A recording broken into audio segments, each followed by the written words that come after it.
Assalamualaikum warahmatullahi wabarakatuh.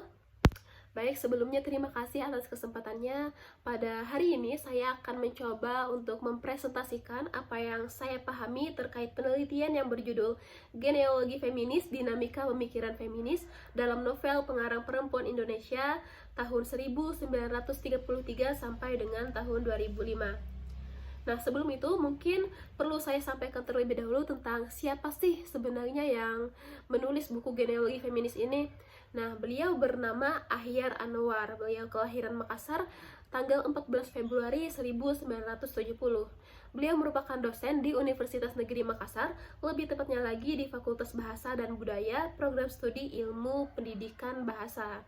Nah, berdasarkan penelusuran saya tentang beliau, ternyata beliau ini adalah seorang penulis produktif ya. Bahkan katanya beliau juga sering menjadi pembicara dalam sejumlah diskusi dan seminar budaya lokal, bahkan hingga level internasional. Jadi betul ya kalau kata Bapak Saidul bahwa buku yang beliau rekomendasikan untuk dibaca dan dipelajari ini bukanlah buku yang ditulis oleh sembarang orang. Bahkan ketika saya mengajak teman saya yang sudah lulus S2 ya, dia untuk berdiskusi terkait buku Genealogi Feminis ini, jawabannya justru adalah sastra itu adalah seni, sehingga tidak semua orang mampu memahami sastra katanya. Akhirnya hanya sampai disitulah diskusi kami. Baik, kemudian untuk riwayat pendidikan Ahyar Anwar dapat dilihat pada salin dia ini, baik itu S1-nya, S2-nya, ataupun S3-nya berasal dari universitas mana. Nah, kemudian yang berikutnya adalah tentang buku Genealogi Feminis. Mungkin bagi beberapa orang asing ya istilah genealogi feminis ini. Nah, kalau menurut saya sendiri ketika mendengar istilah genealogi feminis itu adalah tentang asal-usul atau asal mula pergerakan feminis. Nah, itu tadi tentang genealogi feminis. Nah, buku genealogi feminis ini diadaptasi dari disertasi yang berjudul Dinamika 18 Novel Feminis Karya Wanita Indonesia, yang kemudian dibukukan dengan judul buku Genealogi Feminis, Dinamika Pemikiran Feminis dalam Novel Pengarang Perempuan Indonesia tahun 1933 sampai 2005. Nah, kemudian untuk waktu dan tempat penelitian sebenarnya saya kurang tahu ya waktu dan tempat penelitiannya itu kapan, tapi yang pasti untuk waktu disertasi ini selesai itu pada tahun 2008, sedangkan untuk bukunya itu pertama kali dicetak pada tahun 2009. Nah, kemudian untuk tempat penelitian saya kurang tahu apakah di Yogyakarta sebagai yang merupakan tempat Ahyar Anwar menempuh pendidikan S3-nya, ataukah di Makassar yang merupakan tempat kelahirannya, tapi yang pasti buku ini terbitnya di Jakarta Selatan. Nah, kemudian untuk rumusan masalah, berdasarkan hasil bacaan saya, akhirnya saya mengemukakan dua rumusan masalah. Yang pertama, bagaimana gagasan feminis dalam 18 novel karya pengarang perempuan Indonesia pada tahun 1933 sampai dengan 2005.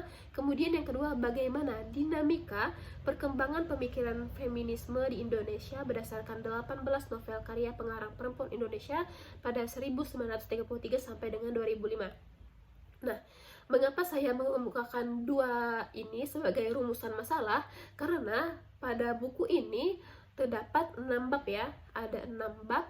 Nah, pada bab 3, 4, dan 5 itu dibahas tentang gagasan feminis dalam 18 novel karya pengarang perempuan Indonesia. Sedangkan di bab 6-nya itu dibahas tentang dinamikanya, dinamika perkembangan pemikiran feminis di Indonesia berdasarkan 18 novel yang sudah dikaji tadi. 18 novel yang sudah dikaji di bab 3, 4, dan 5 tadi. Nah, kemudian terus bab 2-nya dan bab 1-nya tentang apa dong isinya? Nah, kalau bab 2-nya itu tentang genealogi feminis dalam teks laki-laki. Tapi di bab 2 itu bukan berarti Ahyar Anwar mengkaji teks laki-laki juga. Itu hanya sebagai yang di bab 2 itu hanya sebagai komparasi awal ya. Komparasi awal sebelum dilakukan pengkajian terhadap 18 novel pengarang perempuan tadi. Nah, kemudian di bab satunya itu lebih ke teori yang berkaitan dengan kritik sastra feminis. Nah, selanjutnya ada objek penelitian, yaitu 18 novel yang dimaksud tadi. Yang pertama adalah Kalau Tak Untung itu karya Selasih yang terbit pada tahun 1933. Kemudian ada juga Kehilangan Mestika itu karya Hamidah yang terbit pada tahun 1935. Kemudian Patah Tumbuh Hilang Berganti itu karya Zunaida Subro yang terbit pada tahun 1950. Kemudian ada Tati Takkan Putus Asa itu karya Luarsi Prigodi Surjo yang terbit pada tahun 1951. Kemudian Hati Yang Damai karya N. Hadini yang terbit pada tahun 1961. Lalu ada lagi Matahari di Balik Awan karya Hamidah yang terbit pada tahun 1969. Kemudian buku Getaran-Getaran karya Haryati Subadio yang terbit pada tahun 1970. Kemudian ada buku Labarka karya N. Hadini yang terbit pada tahun 1975. Kemudian ada buku Selembut Bunga karya Ariyanti yang terbit pada tahun 1978. Lalu ada juga Saman karya Ayu Utami yang terbit pada tahun 1998. Kemudian yang berikutnya ada Aku Supiah Istihardian itu karya Titis Basino yang terbit pada tahun 1998. Kemudian buku Tarian Bumi karya Oka Rusmini yang terbit pada tahun 2000. Lalu ada Supernova karya Dewi Lestari itu terbitnya pada tahun 2001. Lalu Jendela-Jendela karya Vira Basuki yang terbit pada tahun 2001 juga. Kemudian Mahadewa Mahadewi karya Nova Rianti Yusuf yang terbit pada tahun 2002. Lalu ada Wajah Sebuah Vagina karya Naning Pranoto yang terbit pada tahun 2003. Kemudian ada Swastika karya Maya Wulan itu terbitnya pada tahun 2004. Dan yang terakhir ada buku yang berjudul Naila karya Jenar Maisayu yang terbit pada tahun 2005.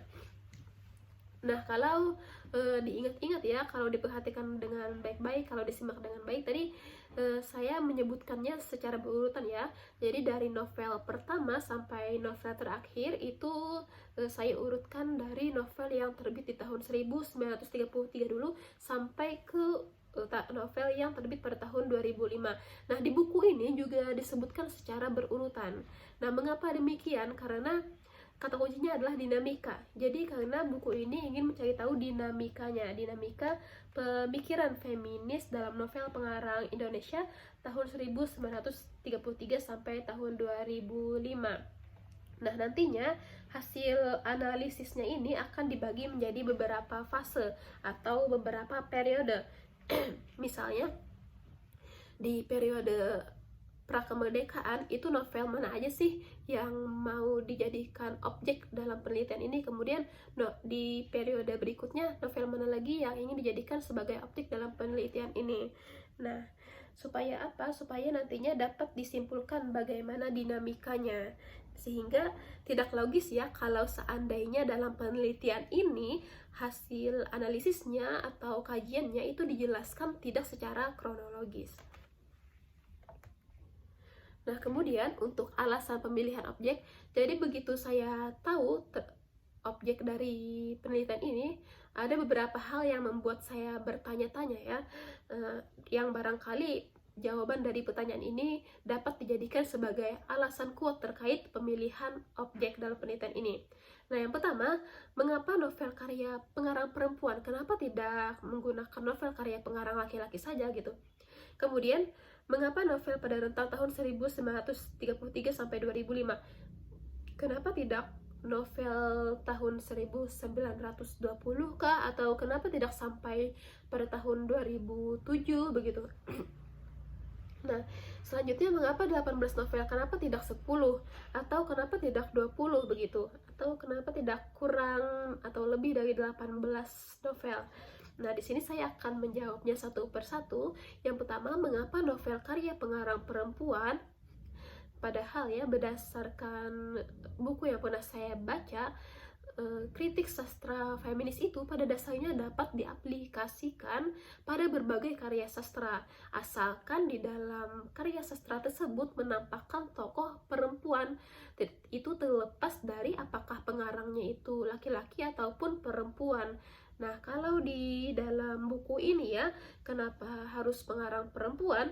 Karena kita ini kan ingin berbicara, ingin membahas tentang feminis. Nah, jadi menurut peneliti, tulisan perempuan itu merupakan bagian penting dalam pembahasan atau dalam pembicaraan feminis. Nah, itu menurut Ahyar Anwar, dan saya setuju ya dengan pendapat Ahyar Anwar. Kenapa? Karena yang merasakan bagaimana sih menjadi perempuan di periode-periode tersebut ya perempuan itu sendiri, sedangkan laki-laki hanyalah sebagai pengamat. Sehingga melalui novel karya pengarang perempuan lah kita dapat mengetahui bagaimana sesungguhnya yang dialaminya, begitu. Nah, kemudian untuk jawaban dari pertanyaan kedua, mengapa novel pada rentang tahun 1933 sampai 2005? Nah, berdasarkan apa yang saya ketahui ya, sebelum tahun 1933 itu masih belum ada novel karya pengarang perempuan. Ini maksudnya adalah di Indonesia ya. Kalau di dunia, berdasarkan catatan sejarahnya, justru novelis pertama itu adalah perempuan. Namanya adalah Murasaki Shikibu. Nah, tapi kita ini berbicara tentang novelis pertama di Indonesia ya kan. Nah, untuk novelis perempuan pertama di Indonesia itu adalah Selasih dengan karyanya yang berjudul Kalau Tak Untung. Itu terbit pada tahun 1933. Makanya penelitian Ahyar Anwar ini rentang tahunnya itu diawali pada tahun 1933. Nah, perlu saya sampaikan juga, kebetulan pada tahun 1933 ini merupakan periode politik prakemerdekaan. Ini berlangsung sampai tahun 1945. Kemudian pada tahun 1946 sampai tahun 1966 itu masuk ke periode Orde Lama. Lalu pada tahun 1967 sampai tahun 1998 itu masuknya ke periode Orde Baru. Lalu ada lagi orde berikutnya, yaitu periode pasca Orde Baru. Itu pada tahun 1999 sampai tahun 2005. Nah, jadi di sini kalau dihitung ada 4 periode ya. Ada 4 periode politik. Nah, kenapa saya sampaikan terkait 4 periode politik ini? Jadi nanti masing-masing periode itu harus ada yang dipilih Ahyar Anwar sebagai objek dari penelitian ini. Misalnya pada periode prakemerdekaan, novel mana sih yang ingin dipilih untuk dijadikan sebagai objek. Kemudian untuk periode berikutnya yaitu Orde Lama, novel mana aja nih yang mau dipilih sebagai untuk dijadikan objek pada penelitian ini. Dan periode berikutnya juga demikian. Nah, objek-objek yang sudah dipilih tadi nantinya itu dapat menjadi data fundamental terkait dinamika pemikiran feminis yang berkembang dalam novel pengarang perempuan Indonesia rentang tahun 1933 sampai tahun 2005. Nah, kemudian jika ditanya kok sampai 2005 ya, kenapa tidak 2006 atau 2007? Nah, saya kurang tahu juga kenapa. Tapi secara logika ya, disertasi ini terbitnya pada tahun 2008. Jadi yang memungkinkan adalah penelitian ini dilakukan pada tahun 2005 atau tahun 2006. Makanya batas penelitiannya ini, batas pemilihan objeknya ini sampai novel yang ada di tahun 2005. Nah, begitu. Nah, kemudian mengapa kok ada 18 novel? Kenapa tidak kurang atau lebih dari 18? Padahal ya, berdasarkan buku genealogi feminis ini, pada halaman 56 sampai 57, kalau saya hitung, sebenarnya ada 75 ya, sedikitnya itu 75 novelis perempuan ya, pada rentang tahun 1933 sampai 2005. Tapi kenapa yang dipilih itu hanya 18 novel?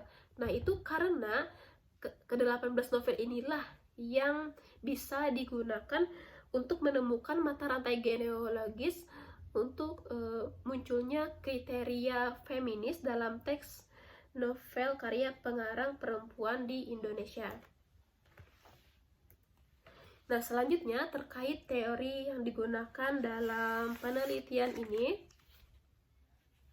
Jadi dalam penelitian ini yang digunakan adalah gabungan antara teori kritik sastra feminis, kemudian teori resepsi sastra, dan teori sosiologi sastra.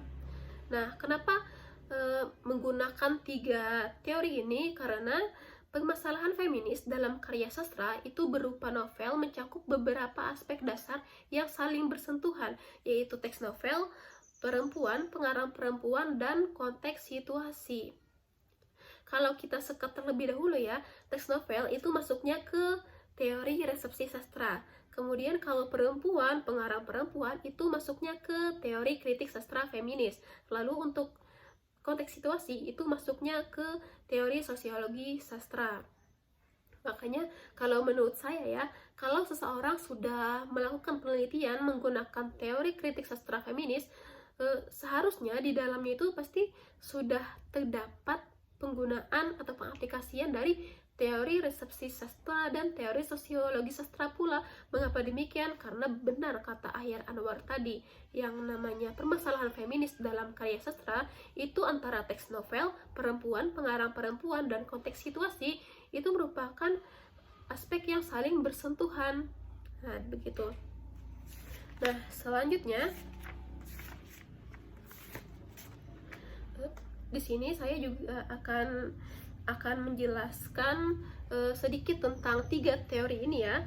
Yang pertama untuk teori kritik sastra feminis. Nah, untuk perspektif feminis itu kan beda-beda ya. Jadi dalam pengkajian novel itu perlu ditentukan terlebih dahulu. Ini novelnya mau dikaji dengan teori feminis apa sih? Karena kan teori feminis banyak ya.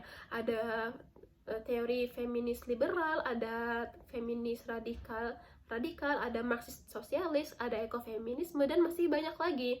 Jadi itu harus ditentukan berdasarkan kriteria dan konteks novel yang akan dikaji. Kenapa harus disesuaikan? Sederhananya begini, misalnya saya ingin mengkaji bagian feminis yang ada di novel Islami, novel yang di dalamnya terdapat isu-isu Islami. Nah, tidak logis ya kalau saya untuk pengkajiannya itu menggunakan teori feminis liberal atau radikal. Itu tidak nyambung. Jadi yang harus saya gunakan adalah teori feminis Islam. Nah, begitu juga dengan novel-novel yang lain. Itu harus ditentukan, harus disesuaikan berdasarkan kriteria dan konteks novel yang akan dikaji. Nah, kalau dalam buku ini kan Ahyar Anwar mengkaji 18 novel karya pengarang perempuan Indonesia. Dan kalau yang saya lihat, Ahyar Anwar itu tidak mengacu pada satu teori feminis, tapi dia benar-benar menyesuaikan. Ini novelnya dikaji dengan teori feminis apa, kalau novel ini dikaji dengan teori feminis yang apa, seperti itu. Nah, kemudian untuk dapat mengkaji suatu karya sastra, tentu saja kita harus membaca. Untuk apa? Untuk dapat memberikan makna, untuk dapat memberikan tanggapan, dan untuk dapat memberikan reaksi terhadap karya sastra tersebut. Nah, ini masuknya sudah ke teori resepsi sastra. Nah, makanya ada yang mengatakan bahwa sebenarnya teori resepsi sastra ini pasti ada dalam setiap penelitian sastra. Setiap penelitian sastra itu jadinya sebenarnya pasti ada itu teori resepsi sastra. Tapi yang namanya teori ya, pasti ada kekurangannya sehingga membutuhkan teori lain untuk melengkapinya. Nah, kalau untuk teori resepsi sastra ini, dia mendapatkan kritik dari para peneliti Marxis. Katanya teori resepsi sastra ini kurang memperhatikan diferensiasi sosial, sehingga dalam penelitian genealogi feminis ini juga diperlukan teori sosiologi sastra. Untuk apa? Untuk dapat memahami karya sastra agar dipertimbangkan dari segi sosial dan kemasyarakatannya. Nah, itu tadi terkait teori yang digunakan dalam penelitian ini. Selanjutnya adalah metode. Nah, metode dalam penelitian ini yang digunakan adalah metode kritik sastra feminis. Nah, terkait gagasan siapa aja sih yang digunakan Ahyar Anwar dalam eh, yang digunakan Ayah Anwar atau yang dijadikan acuan dalam melakukan penelitian ini, itu nanti akan saya bahas. Tapi terlebih dahulu saya ingin menjelaskan tentang langkah-langkah dalam pengaplikasian metode kritik sastra feminis pada novel di Indonesia. Nah, langkah-langkahnya yang pertama adalah memilih dan membaca karya sastra yang akan dianalisis dan dinilai. Nah, kalau tadi kita sudah tahu ya, apa aja sih karya sastra yang dipilih Ayar Anwar. Tadi ada 18 novel ya. Kemudian yang kedua, menentukan fokus masalah yang sesuai dengan perspektif kritik sastra feminis. Nah, untuk poin kedua ini sudah kita bahas juga ya tadi, lebih tepatnya di bagian rumusan masalah. Kemudian, yang ketiga, melakukan kajian pustaka untuk memahami sejumlah konsep teoretik yang berhubungan dengan fokus masalah yang akan dipahami, dan tulisan kritikus maupun peneliti sebelumnya yang membahas masalah yang sama atau mirip. Nah, terkait poin ketiga ini, dalam buku Ayar Anwar juga dibahas ya terkait penelitian serupa, yaitu ada yang pertama ada penelitian dari Showalter yang berjudul Image of Women in Fiction. Kemudian ada juga penelitian serupa dari Ellen Morse yang berjudul Literary Women, The Great Writers. Kemudian ada juga penelitian dari Showalter lagi, tapi dengan judul yang berbeda, yaitu A Literature of Their Own, British Novelists from Bronte to Lessing. Kemudian ada juga dari Sandra M. Gilbert yang berjudul The Mad Women in the Attic, The Woman Writer and the 19th Century Literary Imagination. Nah, kemudian ada juga yang terakhir penelitian serupanya adalah dari Tineke Helwig, itu yang berjudul In the Shadow of Change, Image of Women in Indonesian Literature. Nah, tadi terkait poin ketiga. Selanjutnya untuk poin keempat, mengumpulkan data primer maupun sekunder yang relevan dengan fokus masalah yang akan dianalisis. Nah, dalam penelitian Ayar Anwar ini, untuk data primernya yaitu 18 novel tadi, kemudian untuk data sekundernya tentu saja itu buku-buku atau jurnal yang relevan untuk menunjang kelancaran dalam penelitian ini. Nah, selanjutnya yang kelima adalah menganalisis data dengan menggunakan perspektif kritik sastra feminis. Nah, terkait poin kelima ini akan saya bahas tentang gagasan metode kritik feminis oleh beberapa ahli ya. Di sini yang dijadikan acuan oleh Ayar Anwar ada 3 ya. Yang pertama itu dari Annette Kolotny. Itu terkait metode kritik feminis komparativisme yang bersifat induktif. Jadi untuk gagasan feminis dari Kolotny ini, ia menghendaki agar peneliti itu mencari perbedaan antara teks laki-laki dengan teks pengarang perempuan. Nah, perbedaan yang di sini maksudnya adalah komitmen feminis. Jadi melalui karya sastra itu kita perlu mencari tahu apa sih yang sebenarnya menjadi selera perempuan. Nah, bagaimana cara mencari tahunya? Yang pertama tentunya kita harus membaca novel karya pengarang perempuan tersebut. Setelah itu kita mencari atau menemukan aspek-aspek yang disebutkan secara berulang oleh perempuan dalam teks tersebut, atau petunjuk-petunjuk yang disebutkan secara berulang dalam teks novel tersebut. Nah, petunjuk yang disebutkan secara berulang tadilah yang dianggap sebagai selera perempuan. Nah, kemudian gagasan yang berikutnya ada dari Showalter, yaitu kita bisa mengkaji dengan sudut pandang perempuan sebagai pembaca ataukah dengan sudut pandang perempuan sebagai penulis. Kalau dalam penelitian ini tentu saja menggunakan sudut pandang perempuan sebagai penulis ya. Nah, selanjutnya ada dari Mira Jehlen. Menurut Mira Jehlen, metode kritik feminis itu seharusnya tidak hanya terfokus pada tradisi wanita dalam karya sastra, tetapi juga bersifat komparasi radikal. Jadi terkait gagasan Mira Jehlen ini, seharusnya peneliti itu tidak hanya oh ini ya tradisi perempuan di masa ini, oh ini tradisi perempuan di masa berikutnya, tapi juga harus mengkaji bagaimana sih perkembangan feminisme berdasarkan pemikiran feminis Nah, jadi untuk gagasan dari Mira Jehlen ini, dalam pengkajiannya itu harus dilihat dari sudut pandang perempuan tentang segala sesuatu. Nah, selanjutnya, genealogi feminis dalam teks laki-laki. Jadi ini bukti dari pengimplikasian gagasan dari Kolotny. Di sini peneliti atau Ahyar Anwar menggunakan 5 teks karya pengarang laki-laki sebagai komparasi awalnya. Di sini ada karya Malah Rusli yaitu Siti Nurbaya, kemudian ada novel yang berjudul Azab dan Sengsara karya Merari Siregar, kemudian ada Salah Asuhan karya Abdul Muiz, kemudian ada juga Layar Terkembang karya Sultan Takdir Ali Syabana, kemudian ada juga Belenggu karya Armi Jin Pane. Tentunya kita tahu ya bahwa pasti ada celah-celah dalam sejarah sastra yang dibentuk oleh laki-laki. Bahkan saya juga pernah membaca bahwa untuk mengkaji kritik sastra feminis itu akan lebih mudah jika dikaitkan dengan tokoh laki-laki. Nah, untuk genealogi feminis dalam teks laki-laki ini, pada intinya yang pertama, keberpihakan pengarang laki-laki sangat kuat dalam memihak tokoh laki-laki. Kemudian yang kedua, teks menunjukkan kebencian terhadap kemajuan pikir dan pola perilaku perempuan modern yang mandiri. Kemudian yang ketiga, terdapat banyak kesadaran feminis dalam teks laki-laki, namun bukan berarti pengarang laki-laki adalah seorang feminis.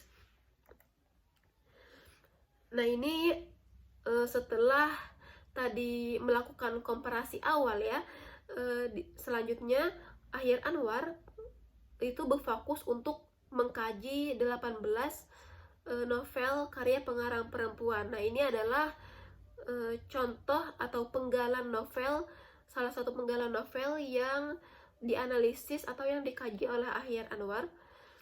Bisa dibaca sendiri. Ini merupakan penggalan novel yang diambil dari buku yang ditulis oleh Selasih pada tahun 1997 dan itu di halaman 10. Nah, jadi berdasarkan hasil analisisnya dapat diketahui bahwa Ahyar Anwar ini mengacu pada gagasan Showalter juga, bahwa dalam menganalisis atau mengkaji penggalan novel ini dia melihat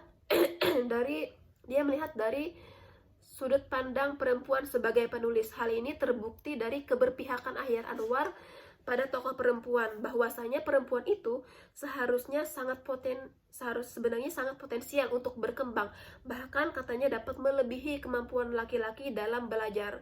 Itu tadi pengimplikasian dari gagasan Showalter ya dalam penggalan novel ini. Kemudian dalam hasil analisisnya, Ahyar Anwar juga mengatakan bahwa pada periode prakemerdekaan, perempuan itu dipandang terhormat oleh laki-laki bukan dari status sosial orang tua si perempuan, melainkan dari status pendidikan dan pekerjaan yang dimiliki si perempuan. Nah, berarti hasil analisis yang tadi itu adalah pengimplikasian dari teori sosiologi sastra.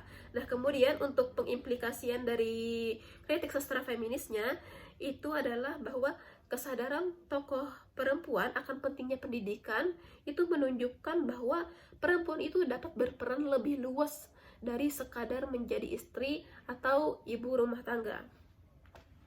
Nah, kemudian mungkin ada pertanyaan nih, terus di mana pengimplikasian dari metode kritik feminis yang digagas oleh Mira Jehlen? Nah, letaknya adalah di sini ya. Jadi Ahyar Anwar itu bukan sekadar menyebutkan di periode ini perempuan melakukan tradisi ini, kemudian kalau di periode berikutnya itu ada tradisi ini yang dilakukan perempuan, tapi Ahyar Anwar justru mengkaji juga bagaimana sih pergerakan feminisme dalam berdasarkan pemikiran feminis gitu. Nah, ini adalah hasilnya. Yang ini adalah hasil dari analisis Ahyar Anwar di periode pra-kemerdekaan ya. Jadi untuk yang pertama, konstruksi perempuan yang menonjolkan sisi-sisi keunggulan perempuan. Kemudian yang kedua, adanya representasi laki-laki yang menonjolkan karakter perempuan dalam keseluruhan teks. Kemudian yang ketiga, adanya gagasan feminis yang mengandung serangkaian kritik budaya perempuan. Nah, ini terkait dengan wanita dalam keluarga yang mencakup tanggapan wanita atas perkawinan, poligami, dan perceraian. Kemudian ini juga terkait dengan wanita menempatkan diri dalam sistem adat. Kemudian terkait juga dengan bagaimana kemandirian wanita dalam bekerja di luar wilayah domestik. Kemudian ini berkaitan juga dengan konsep kesetaraan dan bagaimana perempuan merebut dominasi dan kekuasaan laki-laki. Nah, setelah itu ada lagi fase liminal. Pada fase liminal ini, novel karya pengarang perempuan Indonesia muncul mewakili berkembangnya 3 perspektif feminis yang menonjol, yaitu masih berlangsungnya perlawanan terhadap tradisi kultural patriarki. Kemudian yang kedua, munculnya kesadaran kuat tentang kesetaraan gender. Dan yang ketiga, itu terkait keberanian wanita memahami dunianya secara berbeda dan baru. Nah, setelah fase liminal ini ada lagi fase reformasi dan radikalitas, yaitu persoalan seksualitas, kekerasan tubuh, dan solidaritas wanita itu mulai dimunculkan dalam teks-teks novel karya pengarang wanita Indonesia.